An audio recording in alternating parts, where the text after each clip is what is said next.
Military checkpoints, Jewish-only roads and towns, color-coded ID cards, and a separate set of laws for Palestinians and Israelis. This is the reality of life for millions of Palestinians living under Israeli control. From the occupied West Bank and East Jerusalem to Israel and the Gaza Strip, Palestinians are living under a system of laws and rules that discriminate against them based on one principal factor: the fact that they are Palestinian.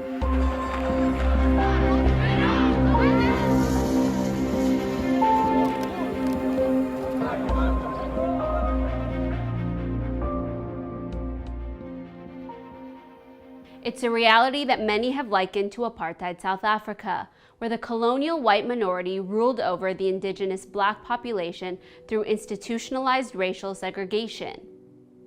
During apartheid-era South Africa, black South Africans were forced to carry ID cards wherever they went, their movement was severely restricted, and they were relegated to living in impoverished Bantustans. When they tried to rise up against these racist policies, they were violently suppressed and imprisoned en masse. Sounds familiar, doesn't it?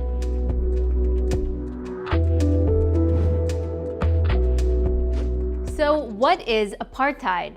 Under international law, it's a crime against humanity that isn't actually unique to South Africa. It's defined as the inhumane acts committed in the context of an institutionalized regime of systematic oppression and domination by one racial group over another, committed with the intention of maintaining that regime. So, if apartheid isn't unique to South Africa, does it apply to Israel and Palestine? Well, rights groups say that it does. For decades, Palestinians have called out explicit practices of Israeli apartheid against them in the occupied territory and within Israel itself. Over the past year, more rights groups have joined the calls to end Israeli apartheid, including leading Israeli human rights group Is.ra.el, Human Rights Watch, and most recently, Amnesty International. So let's take a look at Israeli apartheid.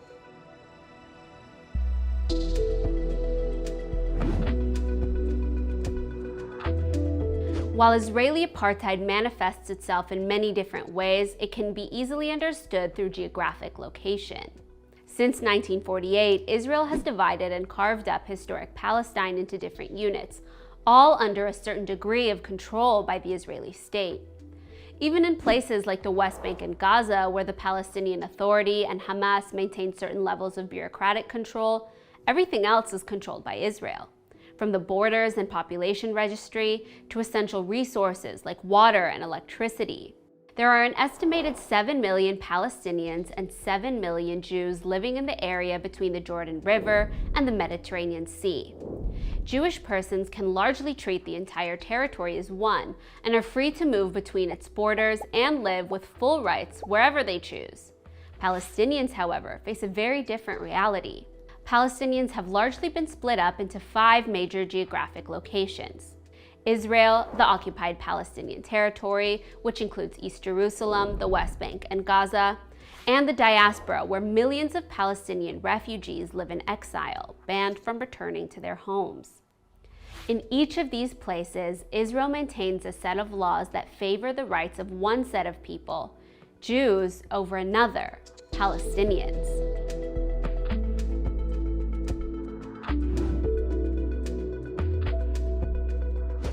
One of the primary ways that Israel separates Palestinians and maintains domination over them is through its control of the population registry and ID system. By controlling the registry, Israeli authorities have the power to restrict every aspect of Palestinian life, from determining where Palestinians are allowed to live, who they're able to marry, and what services they do and do not have access to. For Palestinians, the type of ID you carry dictates the level of rights that you have, and to which degree your life is controlled by the Israeli state and security apparatus. For example, Palestinians living in the West Bank have a different ID than Palestinians living in Israel, and are thus subject to a different set of laws. But in both cases, the rights of the Palestinians in these areas are inferior to those of Jewish persons living in those same places. This is Palestinian human rights expert Rania Mohareb. Through this ID system, Palestinians have been systematically fragmented, and fragmentation plays an essential role in the establishment of apartheid. Palestinians are deprived of the right to meet, to live together, to group, or to exercise any collective rights. And their rights essentially depend on the status imposed on them by Israel.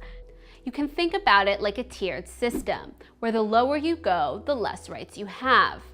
On the top tier, you have Jewish Israelis, who have full rights under the law and are free to live throughout Israel and the occupied Palestinian territory, with the exception of Gaza. Next, you have Palestinian citizens of Israel who carry Israeli passports and have the right to vote in Israeli elections. While they enjoy more freedoms than Palestinians in the occupied territory, Palestinian citizens of Israel are treated as second-class citizens compared to Israeli Jews. They face institutionalized discrimination in accessing professions. They receive inferior services, receive less public allocations, budget allocations, and they face discriminatory planning and zoning, which essentially applies on both sides of the Green Line. Next up, you have Palestinians living in occupied East Jerusalem, who carry blue ID cards and are given permanent residency status, which can be revoked by the state at any time. Further down the line are Palestinians in the West Bank who carry green ID cards. They live under Israeli military rule and have no rights under the law. Palestinians here live in a series of non-contiguous enclaves separated by Israeli checkpoints, walls, and settlements that restrict their every move. In Gaza, Palestinians also carry green ID cards but face even further restrictions on their movement.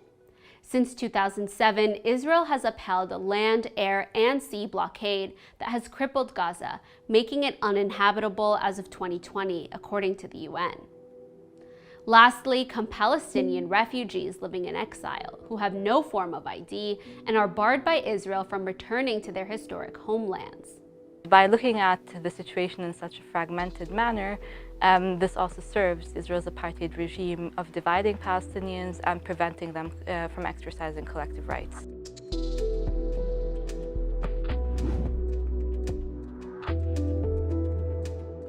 Now that we've broken down how Israel divides Palestinians both geographically and through its ID system, we can take a look at the different ways that Israel applies its apartheid system to the Palestinians in those areas. As B'Tselem pointed out in its report on Israeli apartheid, one of the primary ways Israel maintains its regime is through its land policies.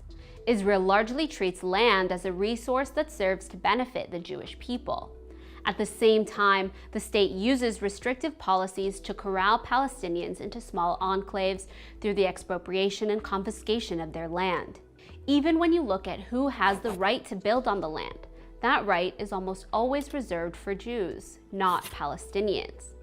But these racist land policies are not relegated to the occupied Palestinian territory. In fact, they're widely practiced inside Israel as well. In the decades since 1948, Israel has approved the construction of hundreds of new towns for its Jewish communities, yet not a single new community has been approved for its Palestinian citizens, who make up 20% of the population. Palestinian citizens of Israel have only been given access to less than 3% of the country's total area for their communities and local councils. Experts say these discriminatory land policies that favor Jews over Palestinians are essential to understanding Israeli apartheid. The effort to uproot Palestinians forms part of a broader settler colonial logic of replacing indigenous Palestinians with Jewish settlers. So the transfer of Palestinians from their lands and properties, which is a process that, as we know, is ongoing, has served both to establish apartheid and to continuously maintain it over Palestinians.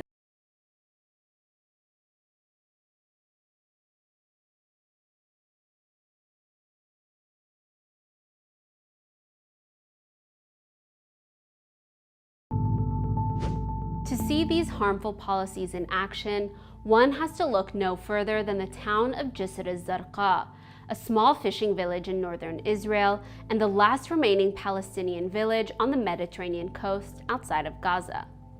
Surrounded by wealthy Israeli towns, the impoverished Is.ra.el is a stark example of Israeli apartheid. It's home to an estimated 15,000 Palestinians and is one of the poorest towns in Israel, with about 80% of residents living below the poverty line. Is.ra.el is surrounded on all four sides, which prevent the village from expanding. To the north is a Jewish kibbutz and an Israeli nature reserve.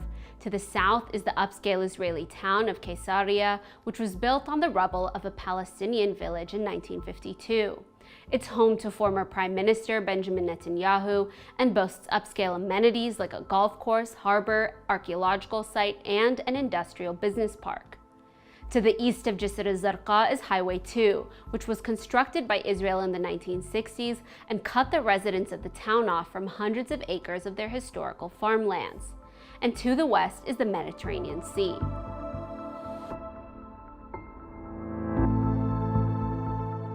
نحن نشعر بأننا موجودين في سجن ونعيش في سجن، وهذا يعني ينعكس وينسحب على كافة المستويات. يعني نرى هذا ونشعر هذا السجن ليس فقط من ناحية جغرافية، كذلك في المستوى التربوي وعلى الصعيد الاقتصادي الاجتماعي وعلى الصعيد الحياة اليومية، ونرى ذلك في المخططات حتى. قرب الحدود مع البلدات اليهودية ممنوعين من البناء، يعني على بعد 100 أو 200 متر، كذلك بالقرب مثلا من شاطئ البحر على بعد 100 متر من خط المياه ممنوع البناء. بالمناطق التي يتواجد فيها البقايا آثار ومعالم أثرية ممنوع البناء. Just like in the occupied territory, Palestinian citizens of Israel, like those living in Is.ra.el, are subject to detrimental zoning policies that force many people to build without permits and thus subjecting them to home demolitions. هنالك تقريبا أكثر من 400 بيت أو أكثر غير مرخصة وتنتظر ترخيص من لجان التخطيط والبناء. يعني قرية الصيادين كلها، يعني كل الأكواخ هنا والمخازن بحسب القانون الإسرائيلي هي غير مرخصة كذلك، ونحن تحت طائلة وخطر الهدم، وهذا ما حدث لي. العقاب الأكبر الذي يفرض على الناس في قرية جسر وفي البلدات العربية إضافة إلى الهدم، هدم البيوت، هي المحاكمات والغرامات. يعني حوالي 80% وأكثر من السكان والمواطنين في جسر يعني لديهم إما غرامات مالية كبيرة من قبل سلطات التنظيم والبناء، التخطيط والبناء، وكذلك من قبل المحاكم الإسرائيلية. الكل لديه غرامات وتم محاكمتها أكثر من مرة. While the government refuses to approve new construction in Is.ra.el, Israeli planning authorities have provided sufficient land and zoning permissions to the neighboring Jewish towns in order to facilitate their growth. حقيقة لا مقارنة ما بين الحياة ومعيشة أهل جسر وبين جيراننا اليهود، خاصة مدينة الأثرياء. لا يوجد مقارنة، لا على المستوى المعيشي ولا الاقتصادي ولا الاجتماعي ولا السكني ولا الحيز ولا أي شيء، وحتى السياسي والحقوقي فيش مقارنة. صعب جدا نقارن، هناك فجوات كبيرة جدا. يعني الامتيازات والأفضلية والحقوق لليهودي بطبيعة الحال يعني يحصل على كل شيء في حياته وفي مسيرة حياته ولتحسين معيشته، ولكن ابن جسر الزرقاء هو في الهاوية، يعني تحيط به الأزمات ويلفه الحصار من كل جانب وعلى كل مستوى، وبالتالي لا يوجد أي مقارنة. So far, we've looked at how Israel divides and fragments Palestinians geographically through color-coded ID systems and harmful land and zoning policies. But Israel's apartheid policies don't stop there.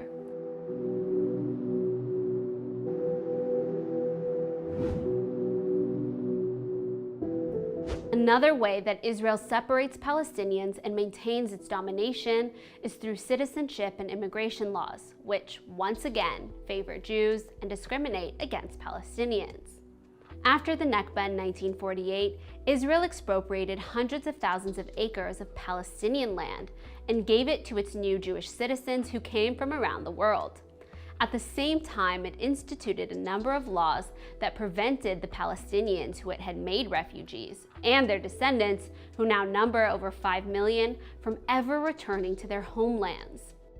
While international law requires the right of return for Palestinian refugees, the state has continued to deny that right until today, and largely bans Palestinians from visiting the country, even as tourists. This is Amina al-Ashkar, a Palestinian refugee living in Lebanon. We're being denied to go into this land because of who we are. And that's the whole thing around apartheid, right? Being denied something that it is a right for you based on who you are or your ethnicity or your religion or whatever. We're denied to go into Palestine just because we are Palestinians. And I don't know if that's not apartheid. What is apartheid? While Palestinian refugees are unable to return to their homes, Jewish persons from around the world can actually immigrate freely to Israel and even become citizens, even if they've never stepped foot in the country before. Israeli legislation allows settlers, Jewish settlers, whether they hold Israeli citizenship or not, to live throughout the territory, and this obviously contributes to the further displacement and dispossession of Palestinians. So you can see how the law systematically favors Jewish Israelis over Palestinians wherever they reside. Israel's control of Palestinian lives extends far beyond borders, checkpoints, and documents. For tens of thousands of Palestinian families, the state controls intimate parts of their family lives: who they can marry, what kind of rights their children will have, and if they can even live together as a family. For decades, Israel upheld a ban on family unification, and in 2022, they passed it into law. The law denies naturalization to Palestinians from the occupied West Bank or Gaza who are married to Israeli citizens, forcing thousands of Palestinian families to either emigrate or live apart. Essentially, it means that if a Palestinian citizen of Israel married someone from the West Bank or Gaza, their spouse will not have the right to live with them in Israel and become a citizen. Through this process, Palestinians are deprived of the right to live together, they're deprived of the right to family life, choice of spouse, and equality in marriage. And these policies are, of course, consistent with some of the inhuman acts that are listed under the Apartheid Convention. Such laws also present barriers to Palestinians from different units within the occupied Palestinian territory from falling in love, getting married, and starting a family. For example, if a Palestinian from East Jerusalem fell in love with a Palestinian from the West Bank, the West Bank resident cannot legally go to live in East Jerusalem with their spouse because Israeli law prevents it. And if the spouse from East Jerusalem were to move to the West Bank, Israel would revoke their permanent residency in the city, making them stateless. Even their future children would face legal obstacles when it comes to getting residency status. Such is the case for 25-year-old Yasmin. Her father is from Jerusalem and her mother is from the West Bank. She's one of tens of thousands of Palestinians who are stateless and have no legal residency anywhere in the country, all because Israel denies her family's right to be together.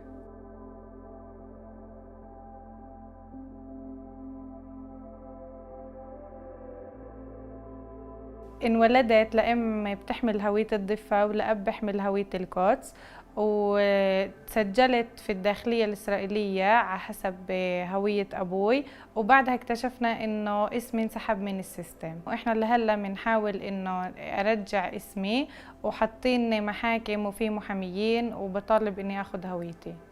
يعني موضوع الهويات هي المشكلة الأساسية، إنه يوم واحد من القدس يتجوز حدا من خارج القدس بتصير هناك في مشاكل كثير للعائلة، لأنه لم الشمل مش عملية سهلة. والمشكلة الأهم إنه الواحد يوم ما يتجوز لازم يعني يسأل، يعني أي واحد بشوف وحدة أو وحدة بتشوف واحد قبل ما يحبها ولا تحبه يسأله شو هويته، يعني لأنه غير هذا الحكي، لأنه ممنوع الحب وممنوع التواصل وممنوع الزواج غير الواحد يعرف شو التصنيف. نقص الهوية مأثر على حياتي. أولاً في التعليم دايماً كنت بواجه صعوبات، سواء في المدرسة أو في الجامعة. كيف كنت أسجل؟ كانوا دايماً يغلبوني لأنه ما عندي وراق رسمية تثبت مين أنا، كيف أسجل. وحتى مثلاً في موضوع التأمين الصحي بقدرش يكون عندي رخصة سواقة، بقدرش أسافر، حتى يعني أبسط الحقوق إنه يكون عندي حساب بنك ما عندي. يعني أنا كإنسانة موجودة ما عنديش ولا أي حق، بس لأني انولدت في فلسطين بتصير هاي الحالة. بس ولا في أي دولة في العالم أي واحد في العالم بولد ما بيكون عنده أي ورقة بتثبت وجوده.